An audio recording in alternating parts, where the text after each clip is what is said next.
I think everyone's impressions on Gears of War 2 are going to be really based on your perspective on the thing. If you just put in Gears of War 2 and haven't really played Gears of War 1 in a long time, you're gonna put it in and go, oh, you know, this is exactly what I expected it to be. Like, it's better in the right spots and you know, feels cohesive with the first game and all this stuff, and that's cool.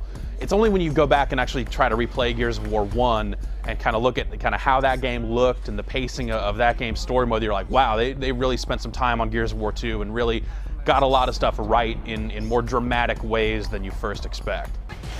Probably the #1 way that they get those things better in the sequel is visually. The graphics in Gears of War 2 are markedly better than the first game. You just see a lot more detail on stuff. Everything from just like the heinous looking scar on Marcus's face to all the different environments. You get a lot of different colors. You know, you're going underground and seeing, you know, mushrooms and kind of bright glowing stuff and a lot of really interesting things underground, but then topside you get to see some cool stuff as well. So that variety really goes a long way to keeping Gears of War 2 really interesting to look at from start to finish. The gameplay has also been improved. You'll find some new moves in there like chainsaw duels. They'll put the chainsaws together and you gotta mash on the B button to win. It's, you know, it's pretty simple, but in multiplayer it's kind of nice because while you're tied up in that chainsaw duel, someone else can just walk up and do you real rotten, which, you know, is a pretty good way to stop people. You'll also find some new weapons in there, such as a flamethrower. The game also has heavy weapons like a mortar cannon that you can kind of drop down and rain down death from above. There's also a chain gun that you can kind of mount on cover and turn the little crank and he'll shoot it and you just lay waste to dudes. You also find new moves such as the ability to take hostages. You kind of pick up guys and use them as meat shields, the game calls it, and you'll kind of walk around with a guy in front of you and walk around with a pistol. It pretty much makes you invincible until that guy takes so many bullets that he's not really useful anymore and you have to drop him and kind of continue on. There's also a shield that you can find and pick up and use kind of in the same way, but you can actually plant the shield in the ground and hide behind it like it was standard cover. This lets you kind of take some cover with you. Of course, all of this comes at like a reduced movement speed, so it's not always ideal to use or overpowered or anything like that, but it's a pretty cool addition that gives you more options as you play. I think probably one of the most surprising things about Gears of War 2 was its story. They attempt to play an emotional card because Dom, Marcus's kind of partner in crime, is looking for his wife, so he's kind of flipping back and forth between wondering whatever happened to his wife and where his wife is, and just wanting to kick as much Locust ass as he possibly can. Damn it! Kill these goddamn grubs. That's effective for what it does, but really what drew me to the story and what keeps me thinking about it is that it really kind of sets up a lot of questions along the way. It doesn't really end in a cliffhanger. You're not left like feeling ripped off. The game's conclusion satisfying. It does what it needs to do. It tells you what it needs to tell you.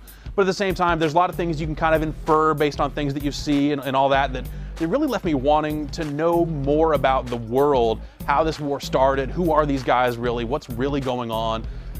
I almost want to read the book.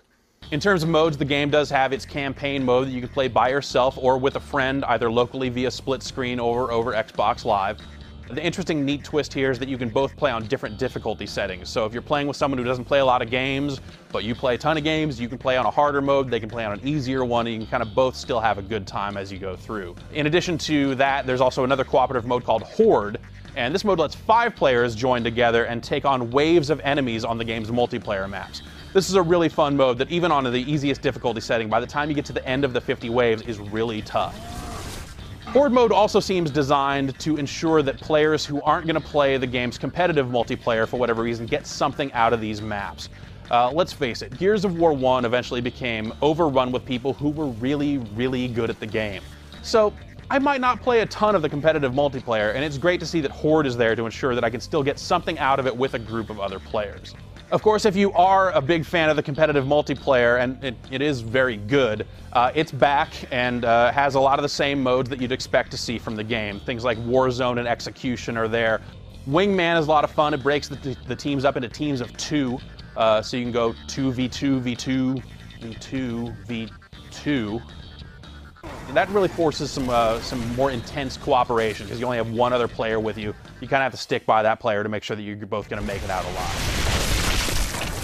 There's also a capture the flag mode where you have to capture, in what in this case is a stranded human, and drag him over to a capture point to kind of capture the meat flag and win. It's kind of funny because the stranded human is actually armed with a shotgun, and you have to take him down first before you can pick him up. If you don't, he just shoots you, and it's kind of weird to get gunned down by a flag. Hell yeah! The raised player limit lets 10 players play at a time in 5-on-5 matchups, and this is handy because a lot of the new maps seem designed for that larger player cap. There's also 5 of the old maps from Gears 1 that you can get via a download code that's in the box with the game. This seems like it was solely done to prevent people from going out and buying used copies of the game, so consider that if you're thinking about not buying it new. Yeah, eat that! So there's a lot to Gears of War 2, and it seems like it's designed to ensure that anyone who enjoyed any particular aspect of the original Gears of War will find something to love here. For me, it's probably the pacing of the campaign and the variety of the things that you do. It's broken up nicely with some really intense, really cool vehicle sequences.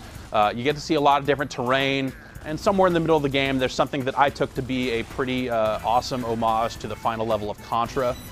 That's pretty awesome. So regardless of which aspect of Gears of War you liked, you'll probably find more than enough to enjoy in the sequel. Oh yeah! Oh yeah!